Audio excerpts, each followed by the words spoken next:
Bismillahirrahmanirrahim.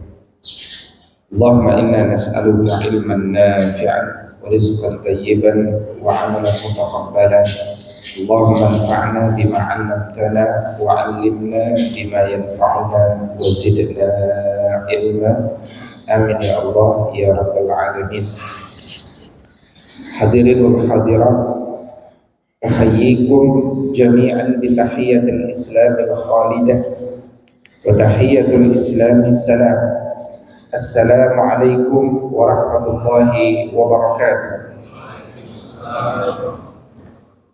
Alhamdulillahi rabbil alamin wa bihi nasta'inu ala umurid dunya waddin.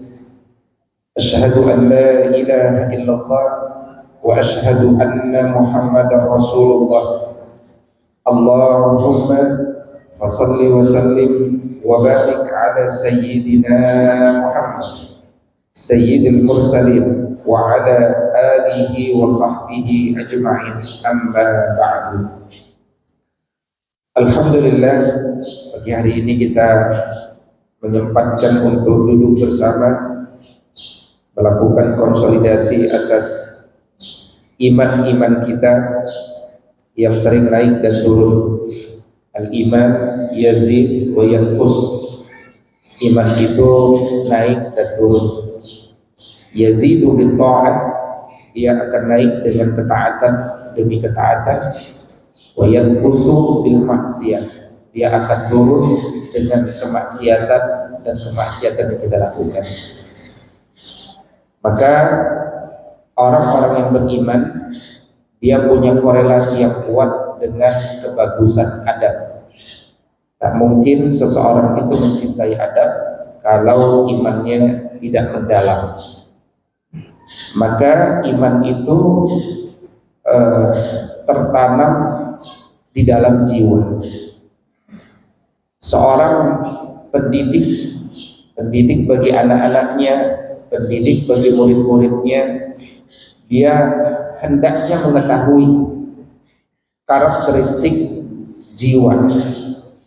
Dia harus belajar ilmu tentang jiwa sehingga dia memahami kejiwaan anak-anaknya atau murid-muridnya.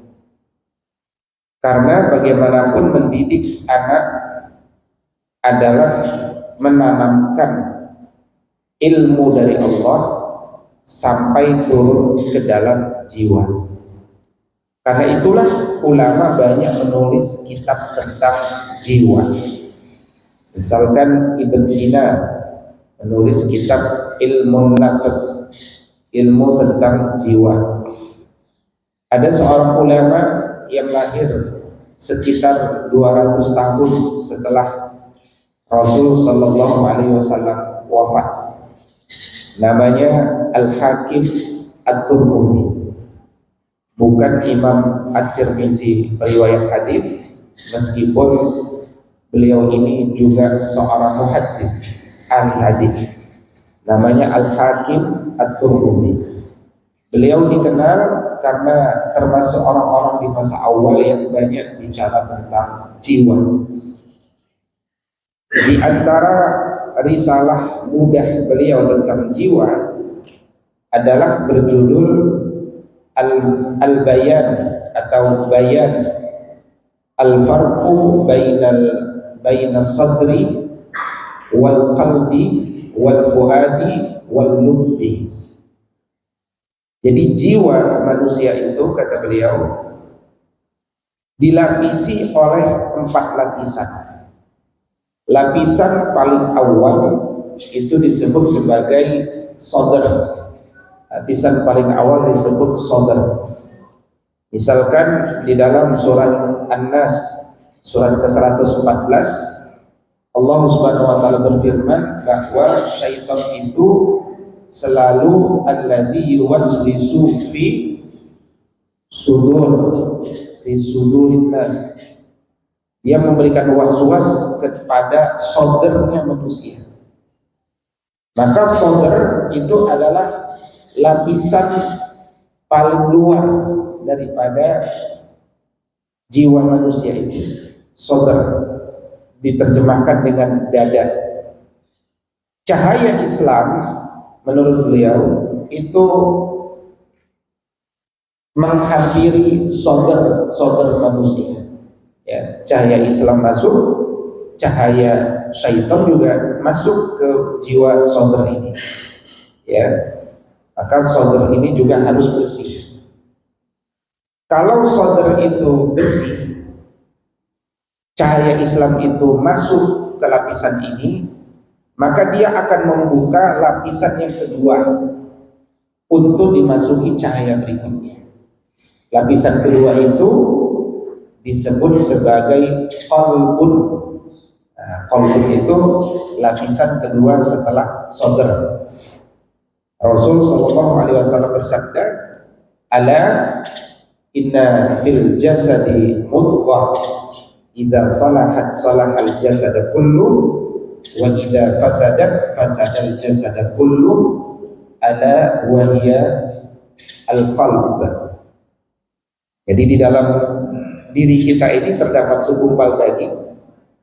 Nah, segumpal daging ini dimaknai oleh para ulama sebagai makna majazi, bukan makna empirik, ya.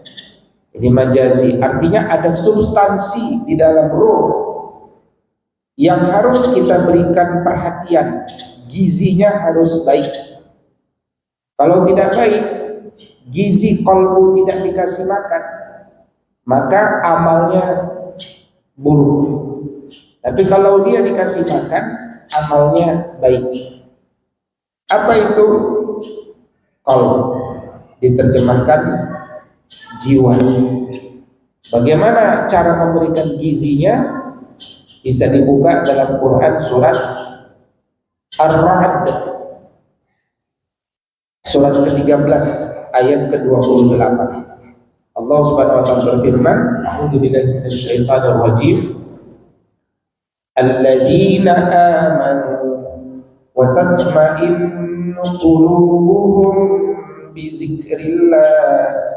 Ala bi dzikrillah tatma'innul qulub." Orang-orang beriman itu hatinya, qalbunya akan menjadi tenang dengan apa? Zikir, zikir kepada Allah. Maka ingatlah hanya dengan zikir, ya, hanya dengan zikir hati manusia itu akan tenang. Makanya jangan remehkan zikir. Kita didik anak-anak kita dengan berbagai cabang ilmu, matematika, fisika, kimia, biologi, tapi nggak suka zikir. Nah, itu akalnya cerdas, tapi nanti suka minterin orang lain. Minterin orang lain itu bukan buat orang yang jadi pintar, tapi dengan kepintarannya membuat kerusakan. Nah, itu zikir. Makanya dari 6.236 ayat dalam Al-Quran, 100 ayat isinya zikir, wirid, zikir, dan doa, itu gabungan. Ya, terdapat 100 ayat. Dan menarik, Al-Imam An-Nawawi menjelaskan bahwa di dalam kitab adab dalam membaca Al-Quran, At-Tibyan, afdhalul zikr tilawatul Quran. Ya, sebaik-baik zikir adalah membaca Al-Quran. Kemudian An-Nawawi mengutip seorang ulama bernama Ibrahim Al-Khawwas. Kalau hatimu sedang gundah gulana, jiwamu, qalbumu sedang berpenyakit, ada 5 langkah mengobatinya. Langkah yang pertama itu disebutkan adalah qiraatul Qur'ani bitadabbur. Bacalah Quran bukan sekedar ngejar khataman, tapi bacalah Quran dengan keinginan kuat untuk mentadabburi. Nah, sampai di sini udah banyak nih kurikulum yang harus kita bangun di rumah-rumah kita, di sekolah-sekolah kita. Yaitu satu, kurikulum zikir. Di antara kurikulum zikir itu kalau dibedah lagi, zikir ba'da sholat itu kurikulum. Ya, di sekolah dasar anak-anak kita harus kita biasakan, kita didik sehingga lulus punya kompetensi. Ba'da sholat dia zikir, ba'da sholat dia zikir, doa. Nah, itu kompetensi dasar. Ya, kalau dia biasa zikir ketika sekolah, nanti ketika jadi masyarakat dia senang berzikir.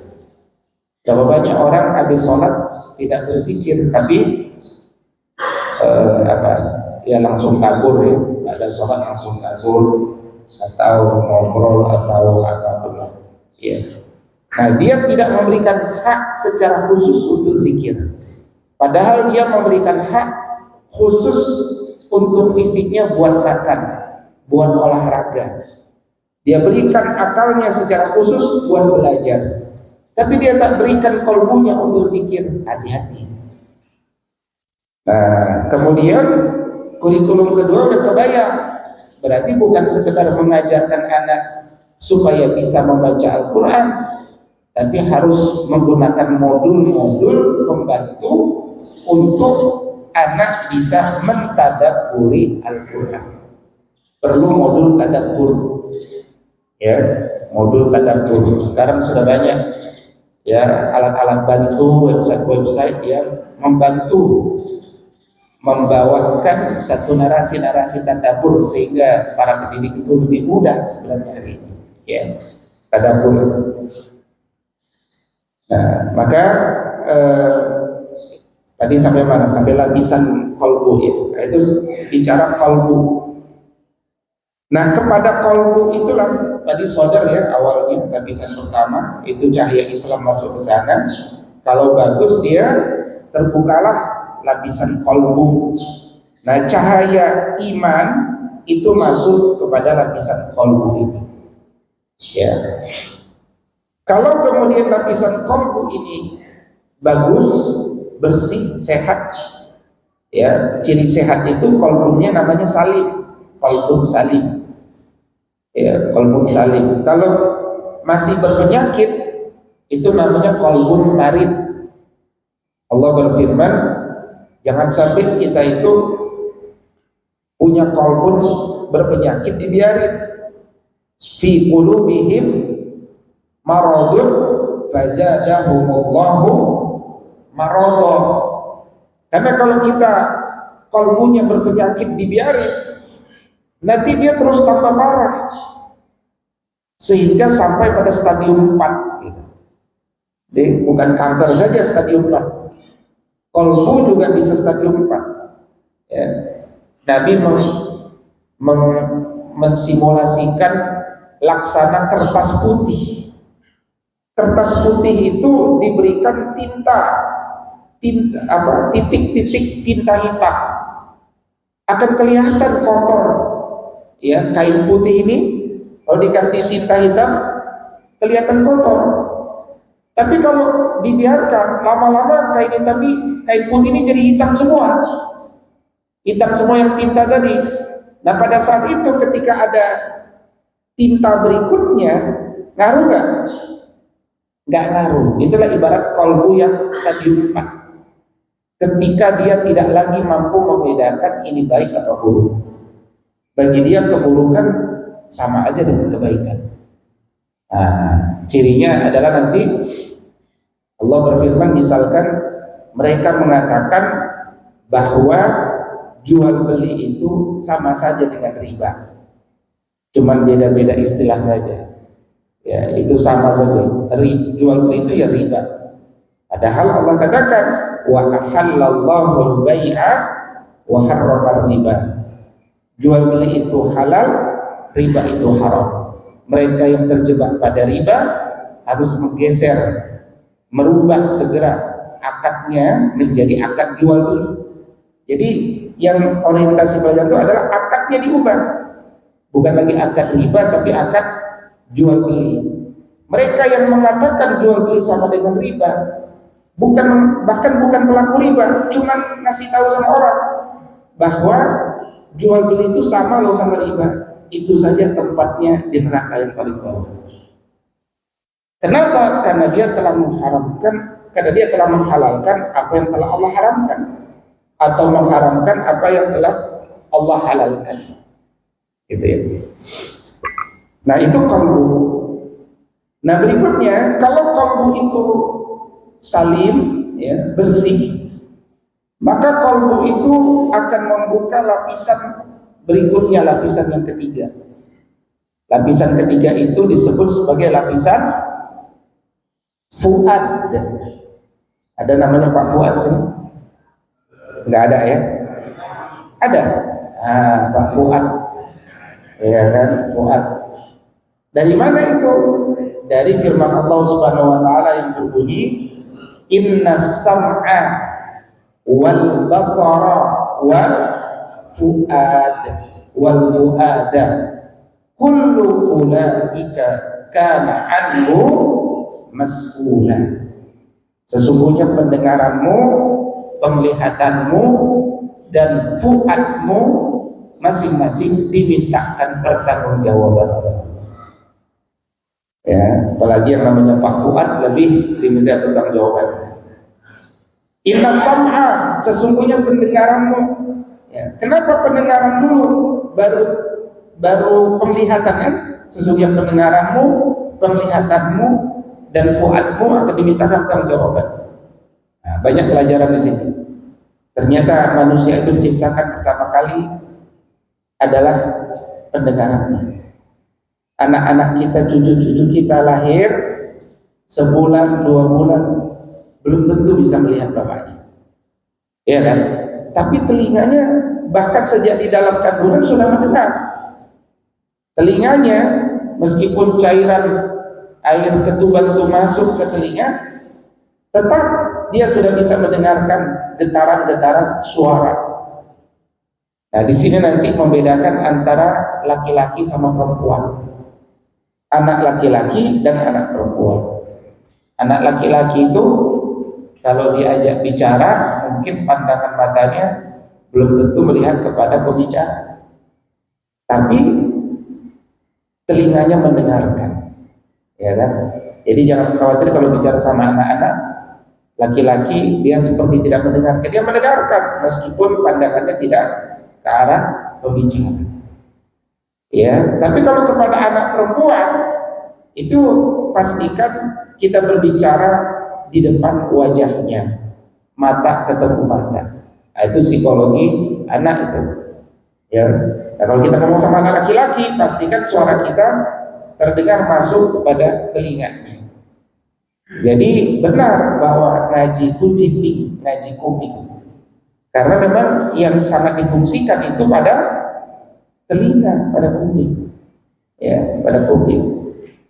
Jadi itu. Nah, justru persoalan itu ada pada mata. Kalau ilmu itu persoalan pada mata sebenarnya. Kenapa? Banyak orang hari ini jadi nggak bisa jadi ahli ilmu karena mata. Ya. Kita mau baca Quran, ternyata muncul pesan WhatsApp, gitu kan? Pilih baca pesan WhatsApp apa baca Quran. Akhirnya sebagian milih pesan WhatsApp pun.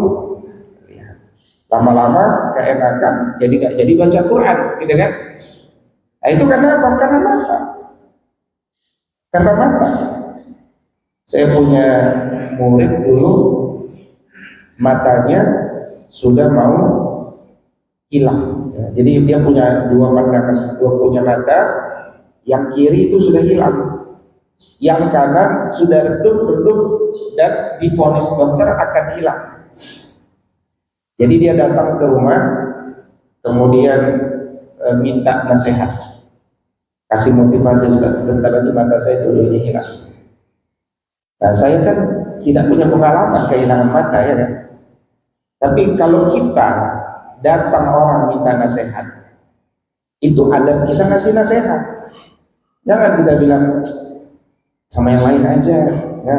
Rasul SAW mengatakan, jika datang saudaramu meminta nasihat, kasih nasihat. Apa kek kasih nasihat gitu? Yang sederhana, yang ringan, yang intinya memotivasi saudara kita. Jadi waktu itu saya sampaikan sejarah orang-orang sukses ketika matanya buta. Siapa ulama yang matanya buta? Ada yang tahu? Pertama adalah Imam Al-Bukhari. Ya. Imam Al-Bukhari ini hafal 700.000 hadis. Kalau ulama hari ini di Saudi ada Syekh Abdullah bin Abdul Aziz bin Baz rahimahullah ta'ala. Dan banyak lagi ulama-ulama yang ketika matanya hilang justru jadi ulama besar. Jadi ulama besar. Kenapa? Karena seseorang itu bisa jadi fokus, ya, bisa lebih fokus. Coba lihat orang-orang kehilangan mata, gitu kan? Mereka tetap bisa jualan, bisa berjalan, bisa hidup, bisa menikmati. Itu kekuatan telinga. Karena telinga itu bukan hanya mendengarkan, tapi keseimbangan, juga bisa membayangkan alam sekitar dengan cara melihat yang berbeda. Melihat juga telinga itu, tapi melihat dengan cara yang berbeda. Ya, dengan cara yang berbeda. Nah, ini yang kemudian disebutkan pendengaran dulu. Tapi memang orang kalau sudah pasrah kepada Allah, kalau Allah belum takdirkan hilang penglihatan, ya belum hilang. Jadi murid saya itu kemudian ke RSCM, ya, ke RSCM, kemudian ditangani profesor. Ternyata matanya itu perlu penyangganya nggak ada lah, kira-kira gitu. Jadi keputer dia, jadi diputer lagi supaya penyangganya balik gitu. Ya alhamdulillah sudah bertahun-tahun sampai sekarang justru kedua-dua matanya bagus lagi. Tadinya udah cukup lama dengan satu mata, sekarang dua-dua matanya balik lagi karena matanya masih sehat sebenarnya, cuman pembalangnya, penjaganya itu nggak ada, kira-kira gitu. Nah, dibalik lagi, dikasih penyangga lagi, alhamdulillah. Artinya beliau sudah siap pasrah kepada Allah dengan kehilangan satu nikmat. Tapi kemudian kita kadang-kadang kurang bersyukuri yang masih sehat. Ya, kita sering berpikir yang namanya rezeki itu adalah dapat naik pangkat, jabatan, gaji, gitu ya. Ya, memang itu nikmat. Tapi jangan lupa, sejak kita bangun pagi ini, kita sudah membawa nikmat yang banyak. Harga mata itu kalau hilang, berapa Pak harga mata itu? Kalau kita mau beli mata berapa? Nah, berapa ini kan harganya relatif. Jawabannya gini aja. Kalau mata kita hilang, kemudian ada yang menawarkan mata, dan yang mau beli ada 1.000 orang, matanya tersedia cuma satu, kira-kira gitu. Kita rela ngeluarin uang berapa? Gitu. Nah, itulah harga mata kan? Itu harga mata. Kita mau ngeluarin berapa? Di tender tuh, siapa yang paling besar? Itulah harga mata. Itulah mahalnya penglihatan. Ya, kalau begitu kenapa kita tidak bersyukur kepada Allah dengan melihat yang baik? Mata, telinga kita nih berapa miliar? Ya, jantung, paru-paru ada 2, satunya berapa? Ginjal. Sekarang banyak orang cuci ginjal. Anak-anak masih kecil udah banyak cuci ginjal sekarang, Bapak Ibu. Ya, ini tarbiyah jasadiyah kepada cucu kita.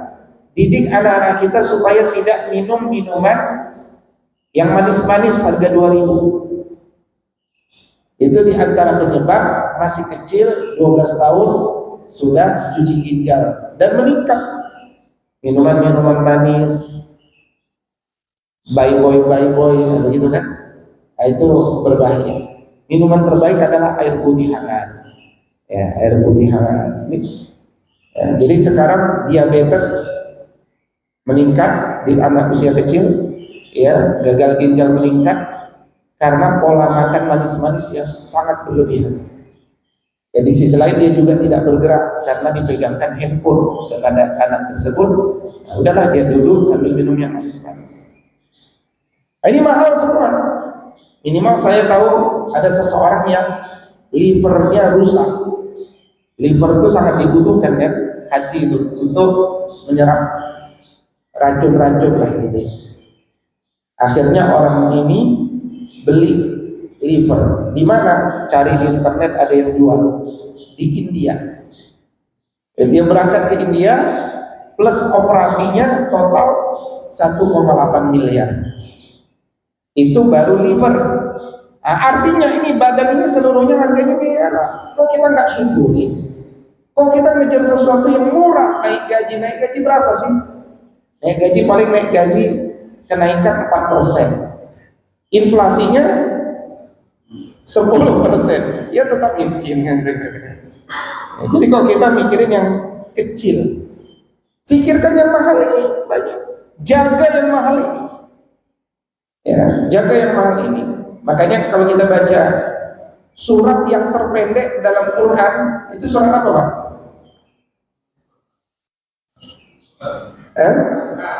Al-Asr, Al-Ikhlas, apa lagi? Yang benar adalah Al-Kautsar, Pak. Paling pendek itu Al-Kautsar. Bunyinya gimana? Bismillahirrahmanirrahim. Inna a'tainakal kautsar. Sesungguhnya kami ini udah dikasih sama Allah nikmat begitu banyak seperti telaga Al-Kautsar. Maka bersyukur kepada Allah. Gimana cara mensyukurinya, Pak? Fa sholli li rabbika. Cara mensyukurinya itu sholat. Sholat 5 waktu di masjid, berharap ridha Allah Subhanahu wa ta'ala. Makanya kalau Allah panggil kita dengan azan, Allahu Akbar, Allahu Akbar, itu yang manggil bukan muazzin pada hakikatnya, tapi yang manggil adalah Allah. Maka harus ada respons, umpan balik. Kita bilang Allahu Akbar. Ketika Allah mengajak kita, hayya 'alas shalah, mari kita salat, gitu kan? Kita kasih respon. Apa responnya? La haula wala quwata illa billah. Tidak ada daya dan kekuatan kecuali hanya milik Allah. Marilah menuju kemenangan. Allah panggil, diajak, ayo.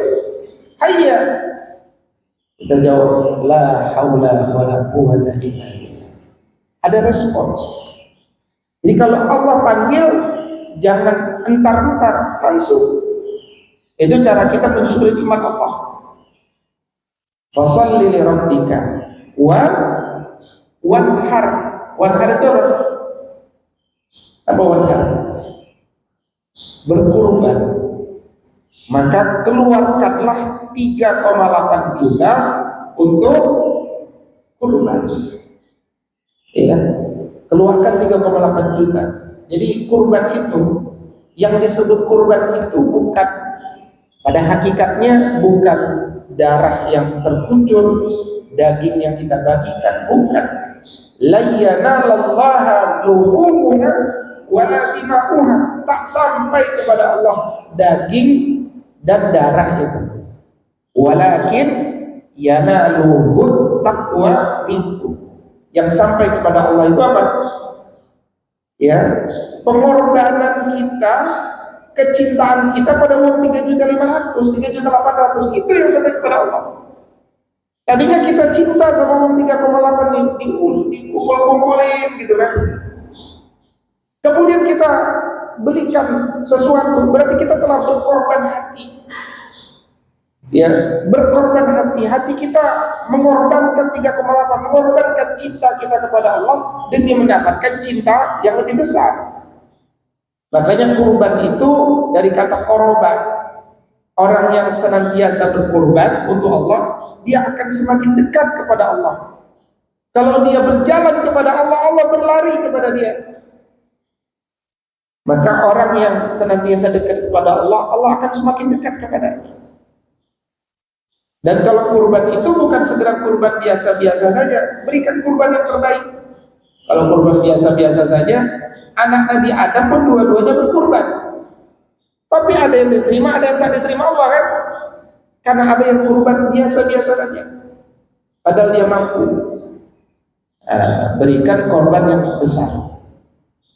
Allah telah jaga nikmat miliaran tadi dengan cara kita bersyukur 3.800.000. Ya Allah, jaga ya Allah nikmat ini ya Allah. Saya keluarkan 3.800.000 pengorbanan. Itu alasan paling dasar. Ya, alasan paling dasar. Makanya jangan pernah merasa rugi mengeluarkan 3.800.000 buat kurban, 25 juta buat umrah, 52 juta buat haji, ya, 2,5% zakat bulanan, 2,5% zakat emas tahunan. Nah, jangan pernah merasa rugi, ya, karena itu cara kita bersyukur kepada Allah yang telah merawat nikmat ini. Kalau kita sakit, banyak berinfak. Kalau kita sakit, perhatikan apa PR kita kepada Allah. Nah, jadi the main reason itulah dialog-dialog kita juga sama anak-anak kita. Anak-anak kita itu jangan sekedar suruh sholat, wajib sholat, tapi diajak dialog. Kenapa engkau sholat? Apa alasan utama di balik itu? Ya, sehingga dia menjadi lebih kokoh dalam hal ini. Nah, kembali kepada fuad, lapisan yang ketiga tadi, inna sam'a wal basara wal fuad kullu ulaika kana anhu mas'ula. Jadi fuad kita pun akan dimintakan pertanggungjawaban oleh Allah. Fuad itu lapisannya dari mana? Lapisan yang ketiga setelah qalbun. Cahaya apa yang akan masuk kepadanya setelah cahaya Islam dan cahaya iman? Kata Al-Hakim At-Tirmizi, cahaya ma'rifat. Disinilah seseorang itu akan tumbuh menjadi sosok yang arifin minal arifin. Ya, arif itu apa? Mengenal dirinya.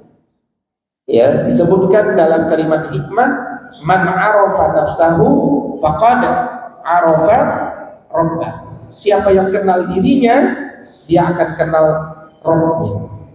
Al-hajju arafah. Haji itu Arafah. Tak sah haji kalau kita tak wukuf di Arafah. Betul? Kenapa wukuf di Arafah itu di siang hari? Dijelaskan oleh sebagian ulama, di waktu yang sangat terang, pakaian semua warna putih. Pada saat itulah kita merenungi dan sangat mengenali diri kita. Bapak Ibu, yang membuat kita ini lupa dengan diri kita sehingga lupa kepada Allah Subhanahu wa taala, itu adalah perhiasan-perhiasan yang ada di dunia. Bapak Ibu, ketika berkaca di cermin, kita malah jadi sombong. Tuh, saya ganteng, pakaian saya baik, jabatan saya ada. Setelah itu kita kasih parfum, parfumnya yang mahal, yang banyak, sehingga orang kalau dilewati dirinya, orang akan berpikir, wah, parfum dia mahal nih, bagus nih. Nah, itu kira-kira segala sesuatu pernak-pernik yang membuat kita jauh dari Allah. Tapi coba lihat saudara-saudara kita yang hari ini melaksanakan ibadah haji. Mereka meninggalkan parfum itu semenjak mereka berniat ihram. Begitu mereka berniat ihram, pada saat itu dia putuskan segala sesuatu, loyalitas kepada siapapun, loyalitas pada hawa nafsunya, loyalitas pada manusia. Dia putuskan hanya loyalitas kepada Allah. Ya, makanya ketika kita sudah berhaji, ketika kita sedang ihram, itu ada makeupnya. Makeupnya itu ya ihram itu. Ya, makeupnya itu ihram, pakaian ihram. Dan pakaian ihram itu tidak berjahit. Ya, coba bayangkan kalau ihram itu boleh berjahit. Manusia itu kalau boleh berjahit, dijahit itu kain ihram dengan berbagai bentuk, akhirnya muncul lagi kesombongan. Kesombongan itu juga muncul dari jahitan. Akhirnya tak boleh berjahit. Tak boleh berjahit saja masih ada level-levelnya itu kain umrah. Ya, ada level-level. Jadi ketika orang sudah pakai kain umrah itu, kain ihram itu putih semuanya, sama semuanya. Dengan kesombongan kita ketika kita di dunia, kita masih nyuruh-nyuruh orang, minta bukain pintu, minta ini, minta itu. Tapi kalau di sana mau nyuruh siapa? Semuanya sama, standar kita sama, jasad sama kain putih sama. Tak ada lagi yang bisa disuruh. Lama begitu, akhirnya dia berbaur dengan orang. Mulai kesombongannya menurun di tanah haram itu. Mulai dia berbaur, akhirnya dia pun turun bersama-sama dengan orang yang sama. Akhirnya muncul ukhuwah, kesamaan perasaan, kesamaan penderitaan, kesamaan kelelahan. Akhirnya saling tolong menolong, saling menguatkan. Itulah hakikat manusia sebenarnya. Jangan dilupakan itu. Balik lagi ke Indonesia, kalau dilupakan jadi sombong lagi dia. Atas nama jabatan, saya kan direktur, Anda kan bawahan. Nah, itu udah hilang ukhuwah kan? Udah hilang ukhuwah. Ya, muncul ketakutan-ketakutan tertentu. Saya kan pemimpin, Anda kan rakyat. Hilang ukhuwah. Jadi sekat-sekat itu membuat tak ada lagi ukhuwah. Padahal sekat-sekat tadi hanya tugas. Kalau aku pemimpin, tugas kepemimpin melayani, gitu. Ya, kalau aku direktur misalkan, tugasku adalah mensejahterakan. Nah, yang disejahterakan tugasnya adalah mensukseskan visi direktur. Saling kerjasama, ukhuwah, beramal jamaah. Nah, jadi kisah tentang ibadah haji itu baik sekali untuk dijadikan pelajaran. Ya, kita pakai pakaian ihram sampai ke Ka'bah. Sampai di Ka'bah kita tawaf. Memulai tawaf itu dari mana? Hajarul Aswad. Apa yang kita lakukan pertama kali? Mengangkat tangan kanan kan? Melambai kepada Hajarul Aswad, kemudian membaca Bismillahi Allahu Akbar. Itu simbol apa itu? Simbol apa? Simbol berbaiat ulang.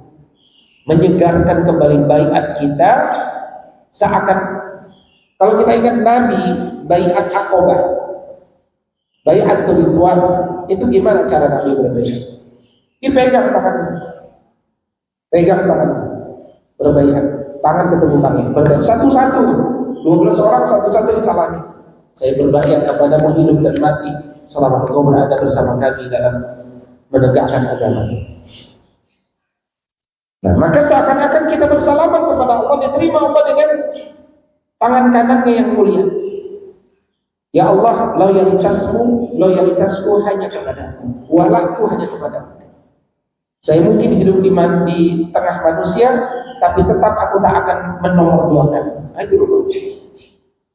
Setelah itu kita memutari Ka'bah itu, ya kan? Nah, yang jalannya itu searah jarum jam apa melawan jarum jam? Searah jarum jam apa melawan jarum jam? Ada yang nengok dulu ke jam. Jam kemana ya? Melawan ya? Melawan jarum jam. Melawan jarum jam. Kenapa melawan jarum jam? Kenapa gak searah jarum jam? Kenapa? Bapak Ibu kalau baca Al-Quran dari kanan ke kiri apa kiri ke kanan? Ya tergantung, kalau baca transliterasinya dari kiri ke kanan ya kan. Tapi kalau kita disuruh baca dari kanan ke,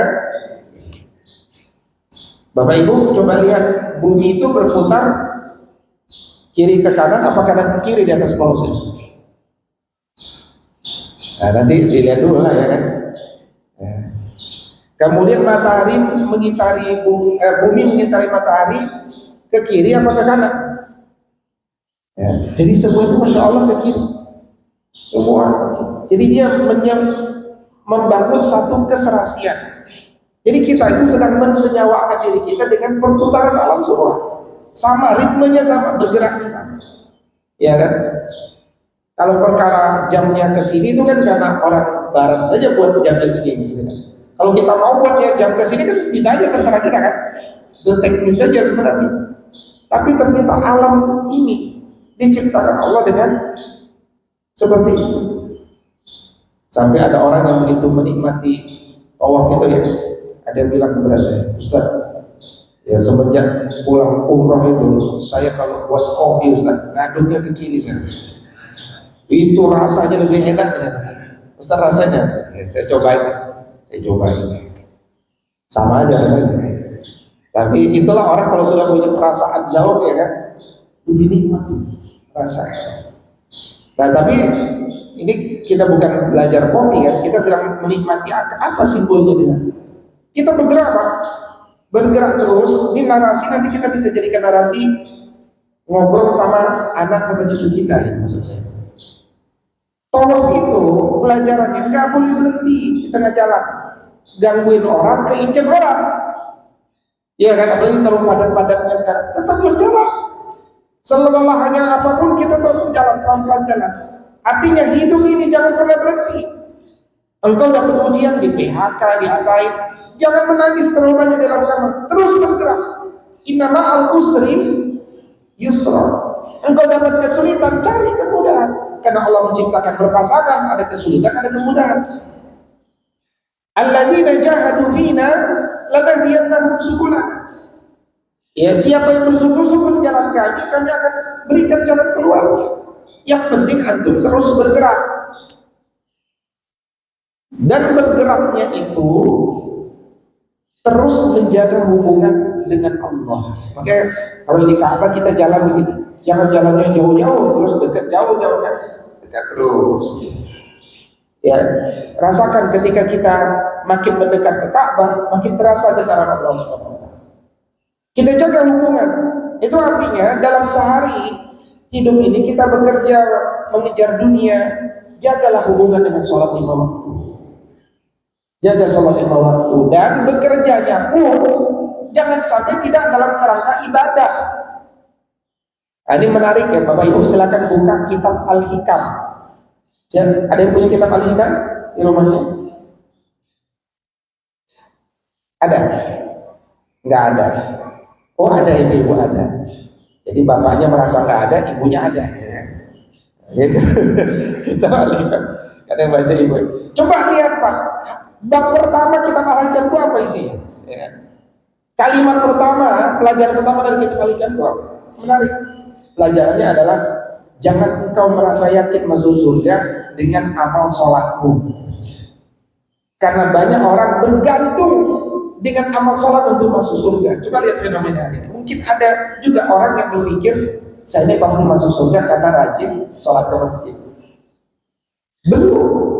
Rajin sholat ke masjid itu udah standar minimal, gak usah dibanggain gitu kan.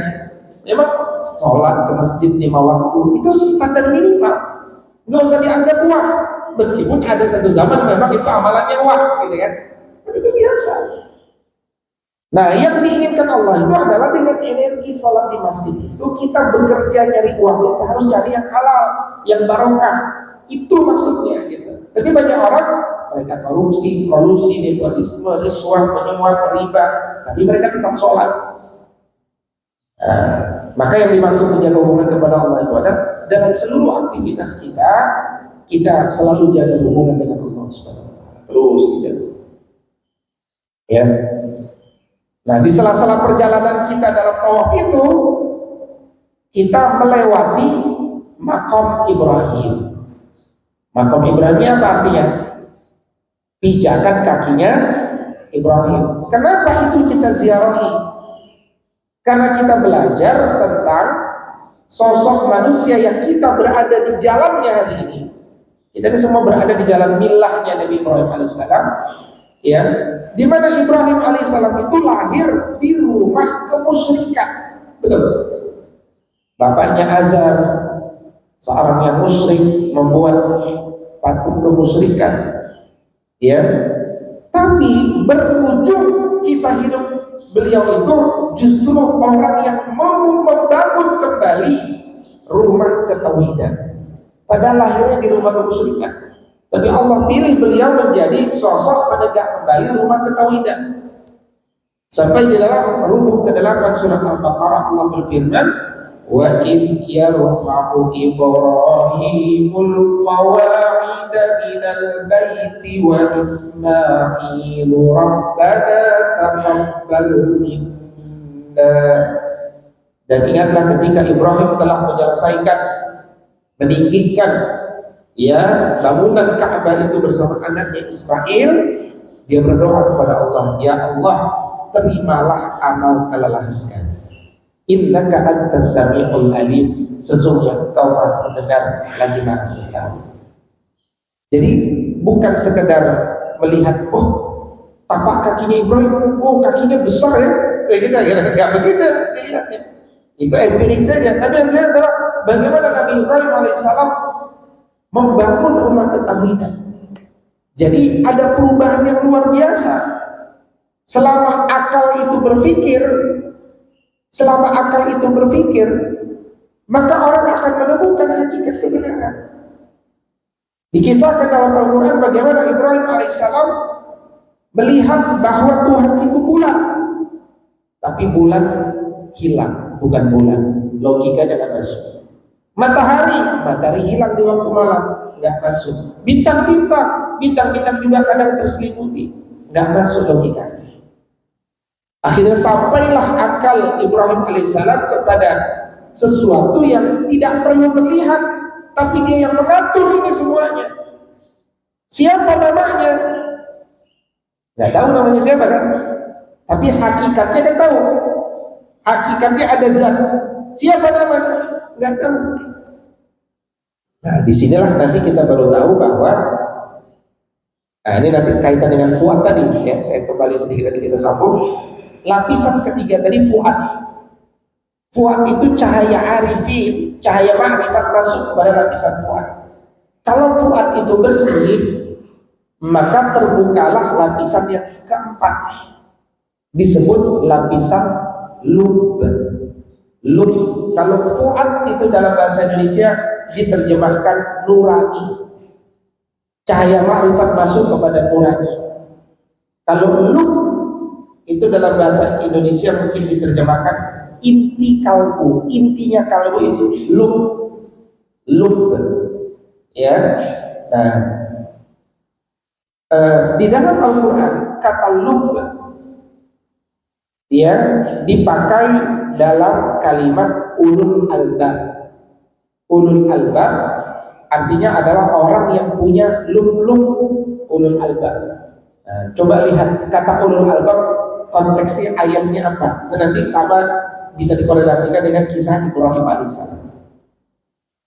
Misalkan pertama surat Al-Imran ayat 190-191. Allah berfirman, Inna fi khalqis samawati wal ardi wa ikhtilafil laili wan nahar la ayatin li ulil albab.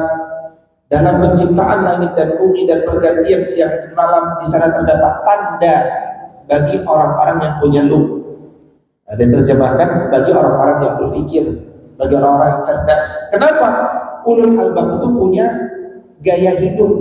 Jadi kalau Bapak Ibu ingin lubnya kebuka dan diberikan gelar oleh Allah sebagai ulul albab, gaya hidup Bapak Ibu harus begini. Apa itu?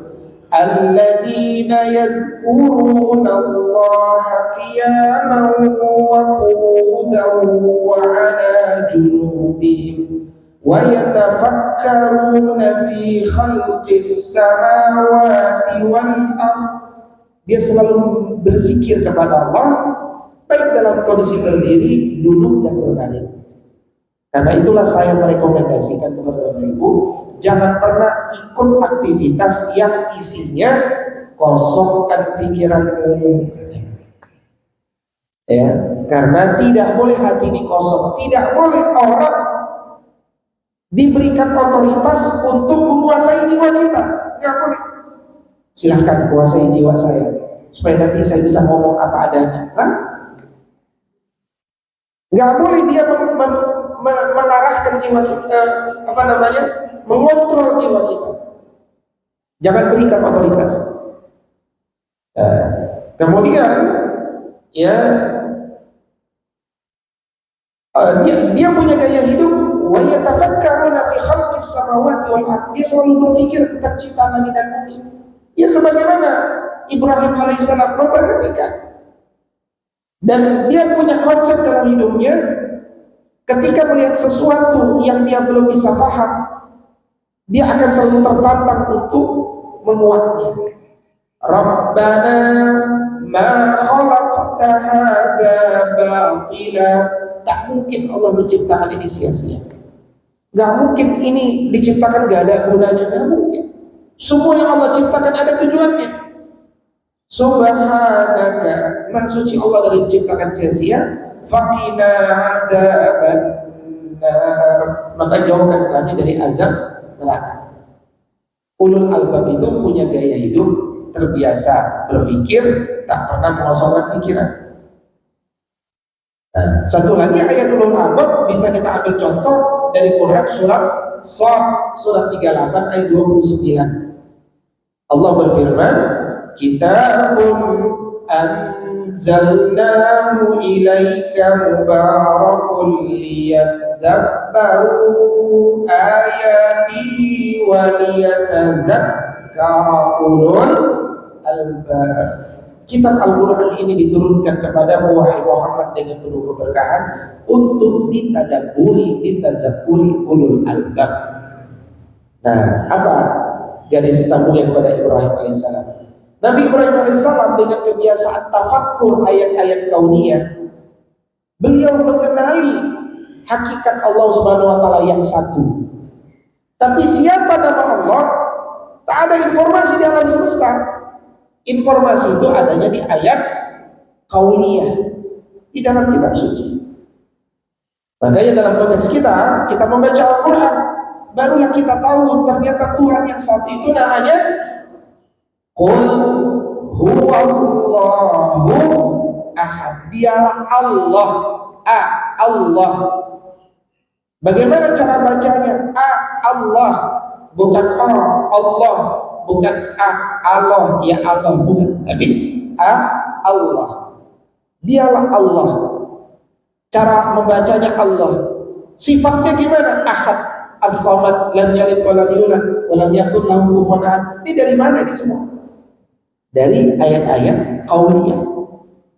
Maka kalau kita tak pernah sempat mentadabburi isi Quran, dalam Quran surat An-Nisa ayat 82 Allah berfirman, afala yatadabbaruna al-Quran walau kana min indi ghairillahi lawajadu fihi ikhtilafan katsira. Kenapa kau tak pernah sempat tadabburi isi Al-Quran? Kalaulah Quran ini dia bukan datang dari Allah, niscaya engkau akan mendapati perbedaan, perselisihan yang begitu banyak antara ayat qauliyah, ayat kauniyah. Bahkan di antara ayat-ayat qauliyah itu sendiri terdapat satu hal yang saling kontradiksi. Tapi engkau justru sebaliknya, engkau akan melihat kesamaan yang luar biasa di alam semesta. Mengenali jiwa anak kita, murid kita, bahkan mengenali jiwa diri kita, itulah yang akan memudahkan kita dalam mendidik, menegakkan adab kepadanya. Maka lub yang bersih, di sana masuklah kata Al-Hakim At-Tirmidzi, cahaya tauhid. Cahaya tauhid itu masuk kepada lub inti kalbu. Demikian kira-kira pengantar dari materi kita pada pagi hari ini. Sebelum ditutup, ada yang mau ditanya, didiskusikan, dipersilahkan. Silakan Bapak. Assalamualaikum warahmatullahi wabarakatuh. Waalaikumsalam warahmatullahi wabarakatuh. Apakah benar dengan kita sering sholat Tuhan itu bisa membersihkan harta kita yang kita baik kita boleh atau kita nikmati sejak kita mulai bekerja atau sejak kita masih kecil sampai dengan akhir hayat. Terima kasih. Assalamualaikum warahmatullahi wabarakatuh. Waalaikumsalam warahmatullahi. Jawabannya tidak benar. Membersihkan harta dengan menzakatkannya. Saya ulangi, membersihkan harta dengan mengeluarkan harta yang kotor, mengembalikannya kepada yang berhak. Misalkan kita dapat harta dari riba, dari suap, rishwah, dari korupsi, dari panitia lelang, panitia tender, macam-macam, ini tidak halal. Maka bagaimana cara membersihkannya? Memang dia kotor, kotoran itu dilokalisir, dikembalikan. Kembalikan kepada siapa? Kepada yang punya. Dan mengembalikan, saya katakan tidak perlu menginformasikan. Kalau diinformasikan nanti bisa masuk penjara juga, gitu kan? Ya, mohon maaf Pak, saya mau mengembalikan, dulu saya berkorupsi, ya 1 miliar, mohon Pak diterima balik. Nah itu ujungnya nanti insya Allah penjara. Nah, jadi yang terpenting itu adalah kita mengembalikan, ya silakan dengan cara yang kita bisa, sehingga kemudian harta itu kembali kepada pemiliknya.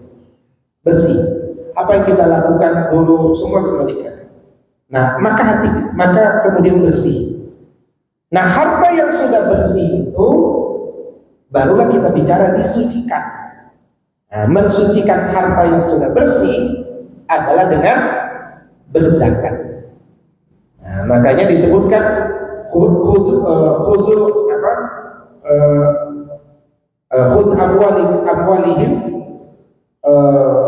tutahhiruhum wa tuzakkihim biha wa shalli alaihim. Jadi dia akan membersihkan dan mensucikan jiwanya dengan zakat. Zakat itu diambil dari mana? Dari harta yang bersih, bukan dari harta yang kotor. Innallaha thayyib la yaqbalu illa at-thayyibat. Allah itu baik, tak mau menerima harta yang tak baik. Jadi Allah hanya mau menerima harta yang baik. Bahkan membangun masjid tidak boleh dari uang riba. Tapi kalau uang riba itu nggak diambil, nanti kemudian dipakai oleh orang-orang non-muslim untuk memurtadkan umat Islam, maka dia tetap boleh diambil, tapi digunakan untuk sosial, bangun jalan, bangun WC, tapi dia tak boleh untuk membangun rumah Allah Subhanahu wa taala. Begitulah kekotoran harta itu, sampai Allah pun tak mau rumahnya dibangun dengan harta riba. Kira-kira begitu. Ya. Nah, adapun sholat duha, dia adalah zikirnya 360 persediaan jiwa kita. Jadi yang berzikir jangan hanya lisan. Ini kita punya persediaan 360 persediaan, zikirkan dia dengan apa? Dengan sholat duha. Sholat duha 4 rakaat akan membuka pintu-pintu rezeki. Maka nikmatilah sholat duha 4 rakaat, jangan sekedar 2 rakaat. Kerjakan dia, insya Allah pintu-pintu rezeki kita akan dimudahkan Allah Subhanahu wa taala. Dan sholat subuh ba'da kajian subuh itu adalah sholat duha di awal waktu, namanya syuruk. Demikian, wallahu ta'ala. Ada yang lain? Silakan Bapak.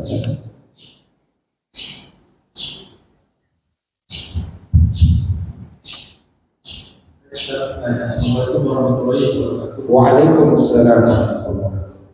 Tadi berkaitan dengan 4 lapisan tadi, itu untuk gangguan setan itu hanya sebatas lapisan satu saja atau lapisan yang lain. Terus kemudian terkait dengan zikir itu ada kebiasaan di dunia itu yang masih bekerja itu dalam zikir itu dalam arti apakah dengan lisan atau dengan hati. Disebutkan dalam kitab Al-Azkar, kitab induk tentang zikir, ditulis oleh Imam An-Nawawi rahimahullah ta'ala, bahwa yang disebut dengan zikir adalah aktivitas jiwa, lisan, dan akal. Ya, jadi lisan kita harus begini, ya harus begini ngobrol. Akal kita harus berpikir. Kalau akal tak berpikir, kita zikir tapi tak ada rasa nanti. Maka akalnya harus berpikir, menikmati. Lisannya harus bergerak dan jiwanya kemudian qalbunya menikmati itu. Jadi baru disebut zikir kalau 3 unsur tadi terlaksana menurut Imam An-Nawawi. Nah, bisikan syaitan itu adalah sifat sifat buruk yang muncul dari zat manusia maupun jin. Mereka punya sifat buruk namanya syaitaniyah. Maka sifat syaitaniyah ini sifat yang membakar seseorang sehingga terjerumus pada keburukan. Maka dia memberikan was-was kepada apa? Kepada saudara manusia. Saudara. Jadi bisikan itu dia pada lapisan saudara. Maka ketika kemudian lapisan saudara itu terjaga, dia tidak akan masuk ke dalam. Tapi kalau saudara itu dinikmati, was-was tadi dinikmati, dia akan masuk juga ke dalam lapisan berikutnya.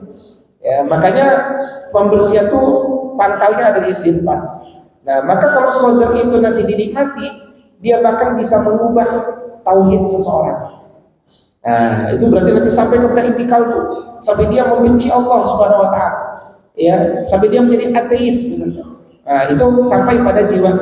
Makanya dalam mendidik anak-anak kita penting untuk selalu membersihkan jiwanya, membimbingnya supaya dia tidak menganggap zikir itu formalitas. Bukan, karena dia manusia.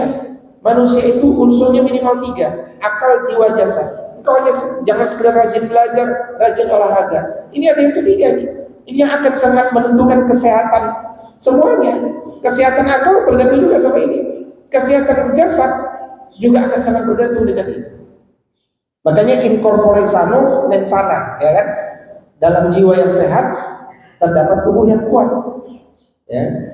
Kalau bapak-bapak kan ngapalnya men sana in corpore sano. Dalam jasad yang kuat terdapat jiwa yang sehat, gitu kan? Saya sering melihat orang yang badannya kelihatan sehat tapi jiwanya gemulai. Tapi makanya saya balik ini, jiwa yang sehat akan menumbuhkan jasad yang kuat. Kira-kira demikian. Allah Ta'ala. Silakan. Iya.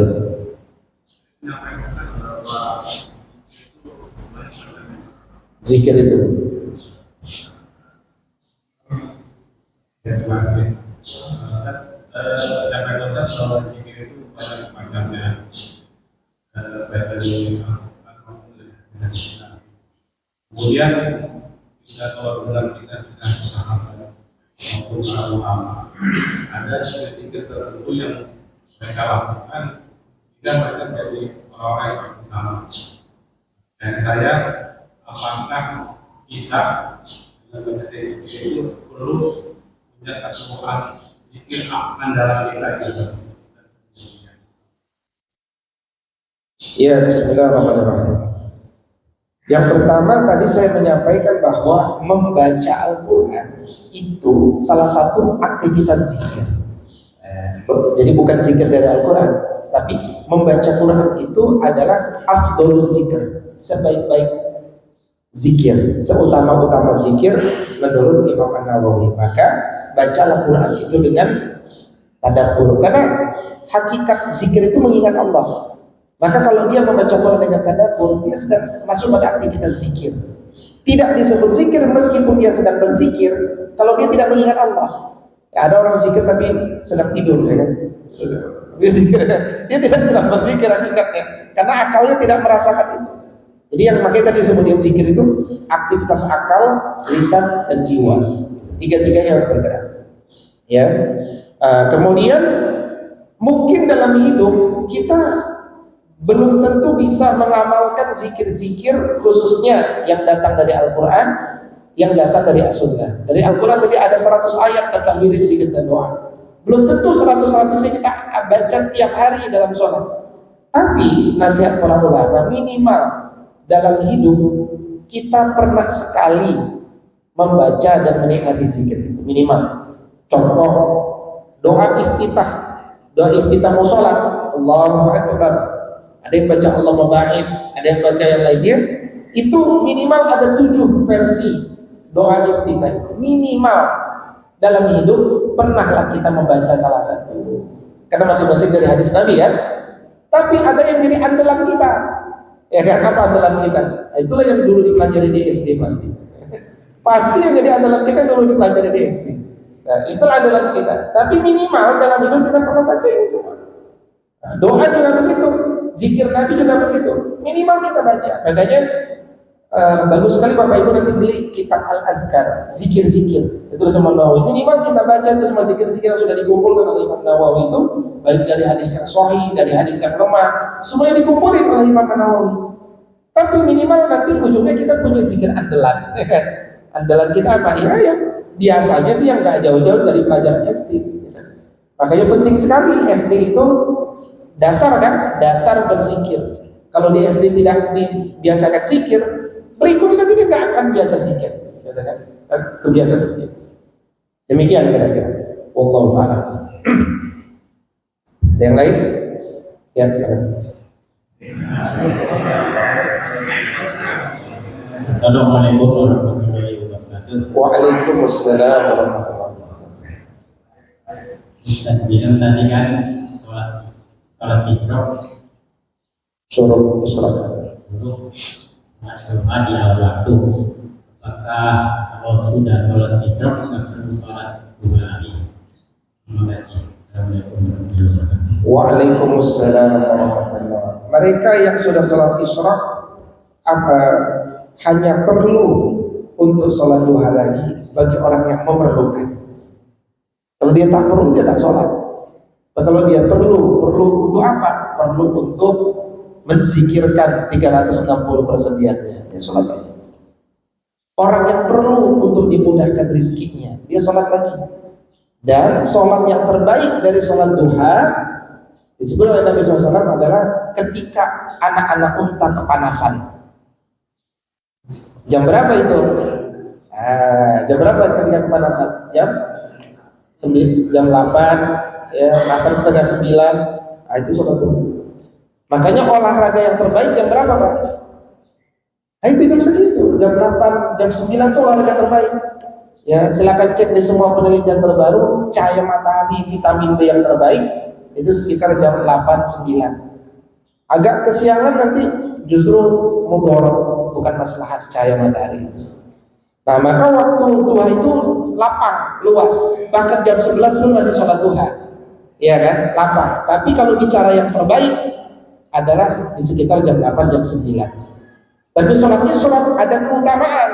Keutamaannya apa? Untuk mengejar keutamaan seperti umroh. Tamah, sempurna.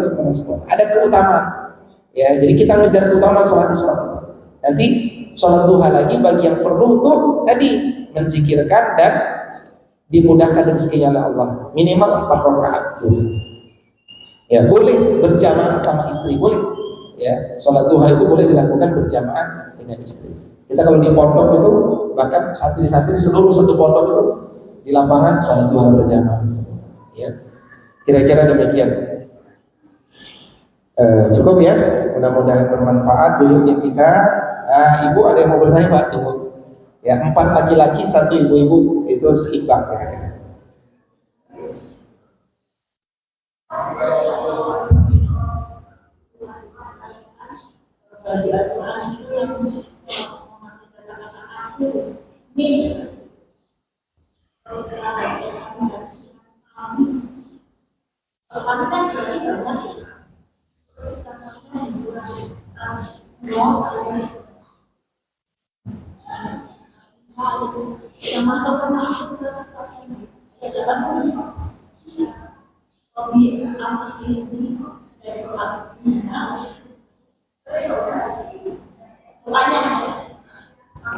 Saya kok kurang dengar ya. Coba diulangi lagi oleh yang pendengar. Bapak aja yang ulangi.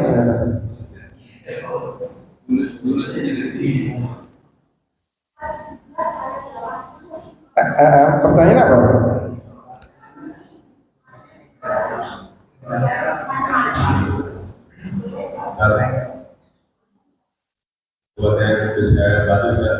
Itu Pak.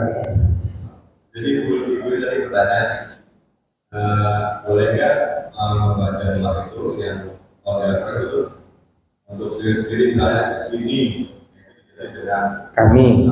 Iya. Ya, baik, bagus sekali pertanyaannya. Allah Subhanahu wa taala berfirman dalam Quran surah Al-Isra ayat 80. Wa qur rabbi adkhilni mudkhala sidqin wa akhrijni mukhraja sidqin waj'al li min ladunka sultanan nasira. Ini adalah doa yang dipanjatkan ketika kita sendiri dan untuk diri sendiri.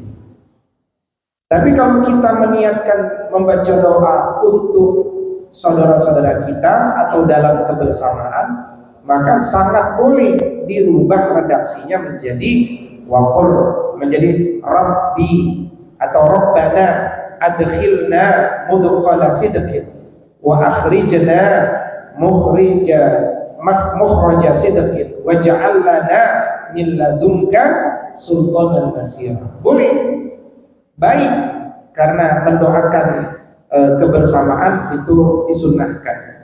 Tapi kalau sedang sendiri, minimal membaca ini untuk diri kita sendiri. Jadi hukumnya apa? Boleh, bahkan sangat dianjurkan mendoakan saudara-saudara kita. Demikian kira-kira. Kita akhiri dengan bermunajat kepada Allah. Mudah-mudahan kelelahan duduknya kita selama 1 jam lebih ini dimudahkan menjadi satu cara Allah untuk meninggikan derajat kita di sisinya, dijadikan kita istiqomah, mudah-mudahan diwafatkan kita husnul khatimah. Amin ya Allah ya rabbal alamin. Allahumma arhamna bil Qur'an, Allahumma rabbana ja'alna wa auladana min ahli Qur'an. اللهم ربنا اجعلنا مقيمين الصلاة ومن ذريتنا ربنا وتقبل دعاء ربنا آتنا في الدنيا حسنة وفي الآخرة حسنة وقنا عذاب النار توفنا مسلمين وألحقنا بالصالحين وصلى اللهم على نبينا محمد وعلى آله وصحبه وسلم وآخر دعوانا أن الحمد لله رب العالمين. Kita tutup dengan kafaratul majlis. Subhanakallahumma wa bihamdika asyhadu an la ilaha illa anta astaghfiruka wa atubu ilaik. Assalamualaikum warahmatullahi wabarakatuh.